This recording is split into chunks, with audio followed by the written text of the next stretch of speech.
¿Cuántas formas tiene la soledad de susurrar al oído de un hombre?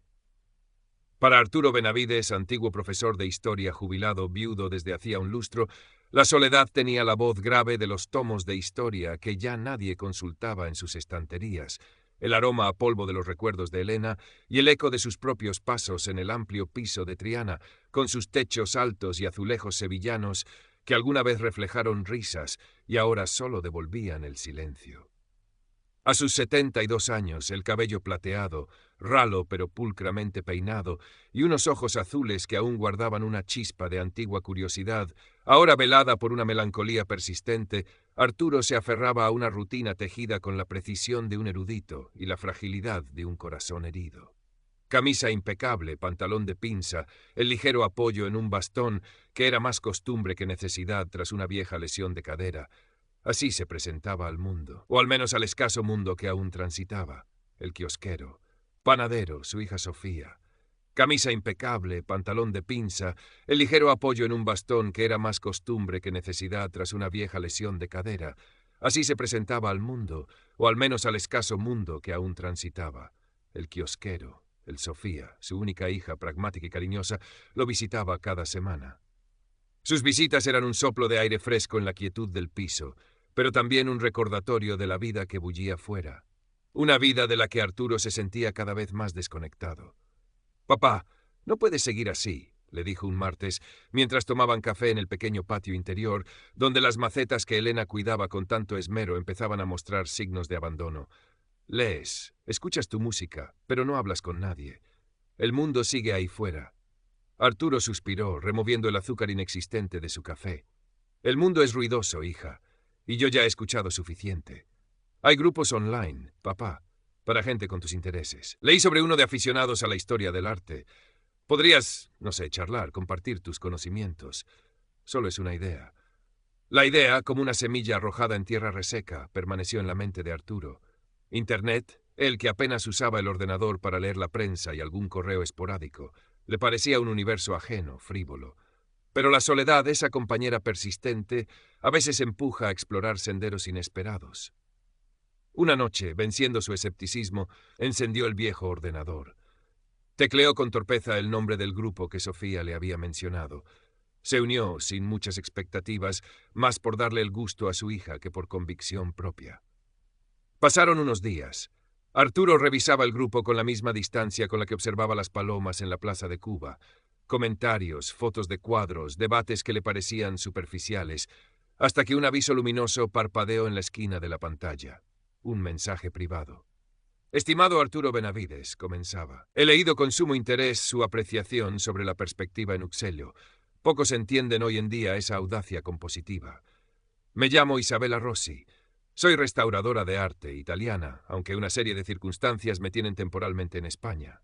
La corrección del lenguaje, la referencia culta, el nombre con resonancias musicales, algo en aquel mensaje capturó la atención de Arturo. Respondió con su habitual cortesía erudita. Y así, casi sin darse cuenta, comenzó una correspondencia que pronto se convertiría en el único faro en la penumbra de sus días. Las conversaciones con Isabella eran un bálsamo. Fluían con una naturalidad asombrosa, como si se conocieran de toda la vida. Ella parecía adivinar sus pensamientos, completar sus frases, compartir sus pasiones más íntimas. Hablaban de arte, de historia, de música. Isabella le enviaba poemas de Leopardi, fragmentos de óperas que, según ella, le recordaban la profundidad de su alma. Arturo, que no había sentido aquella efervescencia intelectual y emocional desde los tiempos de Elena, se sintió rejuvenecer. Pronto pasaron al correo electrónico, luego a WhatsApp. La voz de Isabella, que solo conocía a través de sus palabras escritas, se materializaba en mensajes que llegaban a cualquier hora, siempre atentos, siempre cariñosos. «Buongiorno, mio caro Arturo», le escribía por las mañanas. «Spero che tu abbia dormito bene, pensando alle cose belle della vita».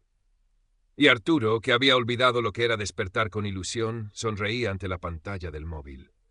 Isabella le contó su vida, o la vida que había construido para él.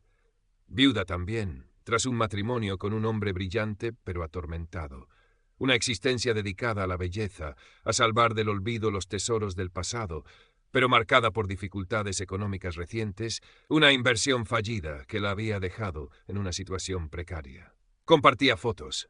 Ella, una mujer atractiva de unos 50 y tantos, elegante y con una mirada melancólica que Arturo encontraba irresistible, posando en supuestos talleres de restauración junto a cuadros antiguos, en paisajes toscanos bañados por una luz dorada.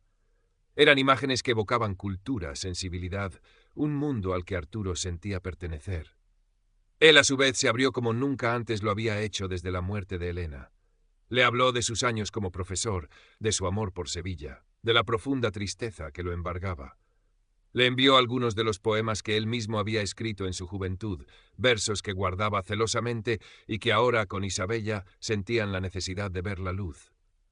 «Eres un hombre de una sensibilidad exquisita, Arturo», le respondía ella. «El mundo necesita más almas como la tuya.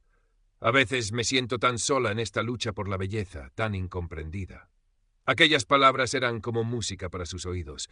Se sentía comprendido, valorado, necesitado. La soledad de Triana empezaba a disiparse, reemplazada por la cálida presencia virtual de Isabella. Un día, tras varias semanas de intensa correspondencia, Isabella le escribió con un tono de urgencia contenida. «Arturo, tesoro mío, me encuentro en una situación delicada. Estoy trabajando en la restauración de un pequeño retablo gótico, una pieza maravillosa, pero me he quedado sin unos pigmentos especiales que solo se consiguen en el extranjero. Son esenciales para no dañar la obra. Es una cantidad pequeña, unos 200 euros, pero ahora mismo, con mis finanzas tan ajustadas, me da vergüenza pedirte esto, pero no sé a quién más recurrir que entienda la importancia de este trabajo». Arturo sintió una punzada de duda, un eco lejano de la prudencia que siempre lo había caracterizado. Pero la imagen de Isabella luchando sola por salvar una obra de arte, la calidez de sus mensajes, el vínculo que habían forjado. Todo ello acalló la voz de la razón. Se sintió un caballero, un protector. «No te preocupes, Isabella, cuenta con ello. Dime cómo puedo ayudarte». Le hizo la transferencia. La gratitud de Isabella fue desbordante. «Eres mi ángel guardián, Arturo. No sé cómo agradecerte este gesto. Me has devuelto la esperanza».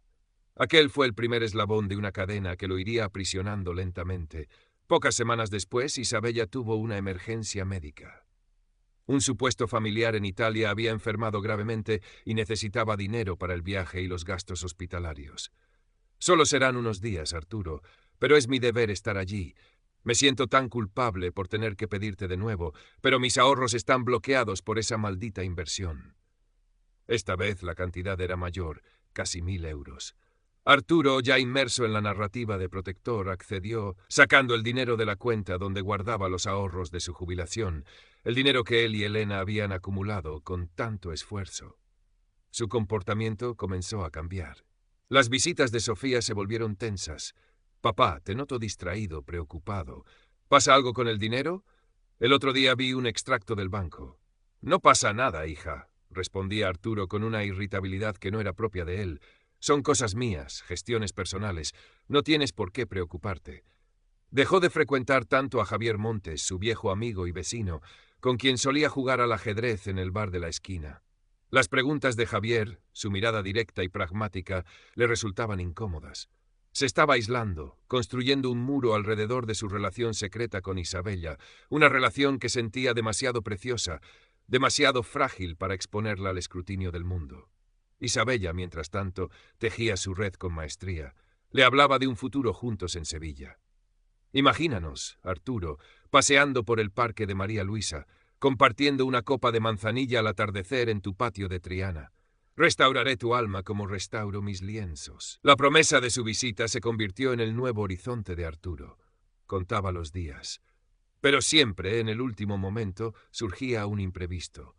Un problema con el transporte de unas obras de arte delicadísimas que no podía dejar solas. Una recaída en su salud, secuela de una antigua dolencia. Un robo en su estudio temporal en España, donde le habían sustraído herramientas y materiales indispensables. Cada cancelación venía acompañada de una nueva y más urgente solicitud de dinero. «Solo un poco más, Arturo mío, para solucionar este contratiempo, para que por fin podamos estar juntos. Si no me ayudas, no sé qué haré. Todo esto es por nosotros». Arturo, atrapado en un torbellino de esperanza y desesperación, seguía cediendo. Vendió un reloj de oro de su abuelo, una pieza que Elena había admirado tanto. Luego, algunos de los libros más valiosos de su colección, primeras ediciones que eran como extensiones de su propia memoria. El dinero se escurría entre sus dedos como agua, fluyendo hacia la cuenta de una mujer a la que nunca había visto, cuya voz nunca había escuchado más que en su imaginación. Su aspecto físico se resintió. Adelgazó, sus ojos azules perdieron el brillo que Isabella había conseguido reavivar fugazmente. Las noches eran largas, pobladas de ansiedad y de relecturas febriles de los mensajes de Isabella, buscando en ellos la confirmación de que todo aquello era real, de que su amor no era una quimera. A veces, una frase extraña en el español de Isabella, un giro impropio de un hablante nativo de italiano con buen manejo del castellano, le provocaba una fugaz duda, pero la atribuía al encanto de su italianidad, a la pasión que a veces desbordaba su sintaxis. Era más fácil creer que dudar. Dudar significaba enfrentarse a un vacío aterrador. El piso de Triana, antes su refugio, ahora se sentía como una celda dorada. Los libros lo miraban desde las estanterías con reproche. El patio, con sus plantas cada vez más mustias, reflejaba la aridez de su propia alma. Sofía intentaba traspasar su coraza. «Papá, por favor, háblame. Estoy preocupada. ¿No eres tú? ¿Es por una mujer?» Arturo se encogía. «Son cosas de mayores, Sofía. Estoy bien, pero no estaba bien. Estaba al límite». Y entonces Isabella le dio la noticia que tanto anhelaba. «Arturo, amore, por fin. He conseguido resolver casi todos mis problemas. Un coleccionista importante se ha interesado por varias de mis restauraciones y me ha adelantado una suma considerable. Pronto podré saldar todas mis deudas y mudarme a Sevilla para estar contigo para siempre». El corazón de Arturo dio un vuelco. La alegría, pura e intensa, barrió momentáneamente todas las sombras. «Solo necesito una última ayuda, mi vida», continuaba el mensaje. «Una cantidad para el transporte definitivo de mis pertenencias más valiosas y los primeros gastos de instalación en Sevilla. Es el último escollo, te lo juro. Después de esto, solo habrá felicidad para nosotros. Imagina, Arturo, una vida tranquila, llena de arte, de música, de amor, tú y yo, juntos en tu Triana». La cantidad era la más alta hasta la fecha, 5.000 euros. Los ahorros de Arturo estaban prácticamente agotados, solo le quedaba su pensión y el piso. La idea de pedir un préstamo lo aterrorizaba, iba en contra de todos sus principios. Pero la visión de Isabella llegando por fin, la promesa de una vida compartida, era demasiado poderosa. «Es la última vez», se dijo. «Es la inversión final para nuestra felicidad». A espaldas de Sofía, acudió a su banco. La empleada, que lo conocía de años, lo miró con extrañeza cuando solicitó el préstamo personal. Argumentó una reforma urgente en el piso, una mentira torpe que ni él mismo se creyó. El dinero tardó unos días en estar disponible. Durante ese tiempo vivió en un estado de febril excitación.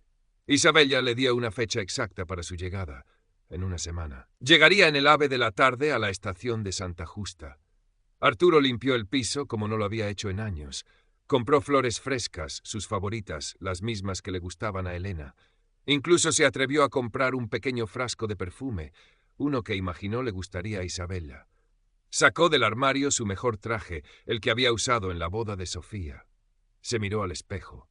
El hombre que le devolvía la mirada parecía un espectro, ojeroso y tembloroso, pero con una luz desesperada en los ojos. El día señalado llegó con un sol radiante sobre Sevilla, un sol que parecía burlarse de la tormenta que se avecinaba en el interior de Arturo. Se vistió con esmero. Guardó en el bolsillo interior de la chaqueta el billete del préstamo, como un amuleto o una condena. Tomó un pequeño ramo de nardos, sencillos y fragantes. Llegó a la estación de Santa Justa con una hora de antelación. El corazón le latía con tanta fuerza que temía que se le saliera del pecho. Cada anuncio por megafonía, cada silbato de tren lo sobresaltaba. Los minutos se estiraban como una tortura. El AVE procedente de Madrid, donde supuestamente Isabella hacía escala, llegó puntual. Una marea de gente comenzó a descender a los andenes. Arturo escrutaba cada rostro femenino que se ajustara a la imagen de las fotos, a la imagen que él había idealizado. Mujeres altas, bajas, rubias, morenas, ninguna era Isabella. El andén se fue vaciando.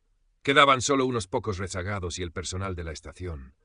Arturo permanecía inmóvil, el ramo de nardos empezando a marchitarse en su mano temblorosa. 1 hora, 2 horas. El sol de la tarde comenzaba a declinar, tiñendo de melancolía los cristales de la estación. Intentó llamar a Isabella. El teléfono sonaba una vez y se cortaba. Envió mensajes de WhatsApp, 1, 2, 10. Ninguno era entregado. El doble check gris permanecía inmutable, cruel. El personal de limpieza comenzó sus tareas. Un guarda de seguridad lo miró con curiosidad, luego con una mezcla de lástima y recelo. Arturo seguía allí, una estatua de desolación en medio del bullicio indiferente de la estación. Fue entonces, mientras el último rayo de sol se extinguía y la noche fría de otoño comenzaba a envolver Sevilla, cuando la verdad, brutal e innegable, lo golpeó con la fuerza de un tren descarrilado. Isabella no vendría. Isabella nunca había existido. Sintió que las piernas le fallaban. Un sudor frío le recorrió la espalda. El ramo de nardos cayó al suelo, sus pétalos blancos esparciéndose como lágrimas sobre el sucio hormigón. Se apoyó en una columna, jadeando. El mundo a su alrededor se volvió borroso, un torbellino de luces y sonidos distorsionados. No supo cómo, pero consiguió salir de la estación y tomar un taxi. Durante el trayecto a Triana no pronunció palabra. Miraba por la ventanilla la ciudad que tanto amaba, pero que ahora le parecía un escenario vacío, hostil. Al entrar en su piso, el olor de las flores frescas que había comprado, la pulcritud con la que había preparado cada rincón para recibirla, se convirtieron en una burla macabra. Se derrumbó en el viejo sillón de Elena, el mismo donde tantas noches había releído los mensajes de Isabella, y lloró. Lloró como no lo había hecho desde la muerte de su esposa, un llanto amargo, desgarrador, el llanto de un hombre que lo había perdido todo, sus ahorros, su dignidad, sus sueños. El eco solitario de Triana nunca había sonado tan doloroso. Sofía lo encontró así al día siguiente, cuando acudió a su visita semanal y se extrañó de que no respondiera al timbre. Tuvo que usar la llave de emergencia que su padre le había dado hacía años. El espectáculo la dejó helada. Arturo, demacrado, con la ropa del día anterior, rodeado de un desorden impropio de él y con una mirada perdida, vacía.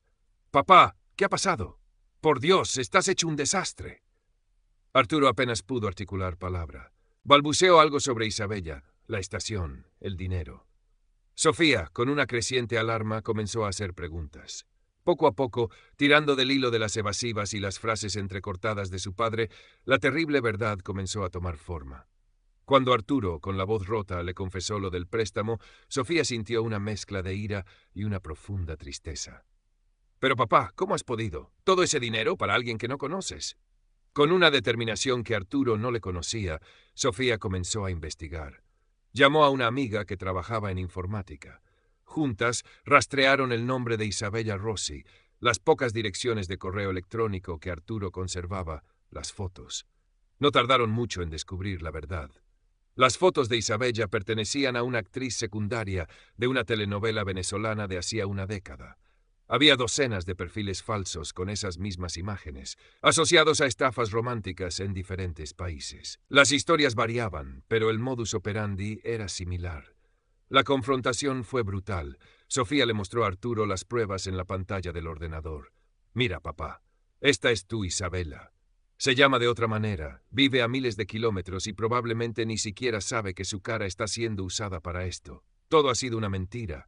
Te han estafado». Arturo miraba las imágenes sin ver. La negación inicial dio paso a una vergüenza tan profunda que le quemaba las entrañas. Se sentía estúpido, ingenuo, un viejo ridículo que había caído en la trampa más burda. La imagen del intelectual, del hombre culto y racional, se hizo añicos. «Para mí sí existía, Sofía», susurró con un hilo de voz. «Para mí, sí». Los días que siguieron fueron un infierno. Arturo se sumió en una depresión oscura. Se negaba a salir de casa, apenas comía. La culpa lo roía. El dinero perdido, los ahorros de toda una vida esfumados. La traición de una mujer que solo había existido en su imaginación, pero cuyo afecto se había vuelto tan necesario como el aire. Javier Montes, alertado por Sofía, comenzó a visitarlo. Al principio Arturo se resistía, avergonzado, pero Javier, con su habitual franqueza y una inesperada dosis de ternura, supo encontrar las palabras justas. «Arturo, amigo, no eres el primero ni serás el último. Estos desalmados son profesionales del engaño. Cualquiera puede caer. Lo importante es que estás aquí y que tienes gente que te quiere». Sofía, a pesar de su enfado inicial, se volcó en cuidar a su padre. Lo acompañó a denunciar la estafa a la policía, aunque ambos sabían que las posibilidades de recuperar el dinero eran prácticamente nulas. El inspector que los atendió escuchó la historia con la resignación de quien ha oído demasiados relatos similares. El camino hacia la recuperación fue lento, doloroso. Hubo días en que Arturo pensó que no podría seguir adelante. La deuda del préstamo pesaba sobre él como una losa. Pero poco a poco, con el apoyo incondicional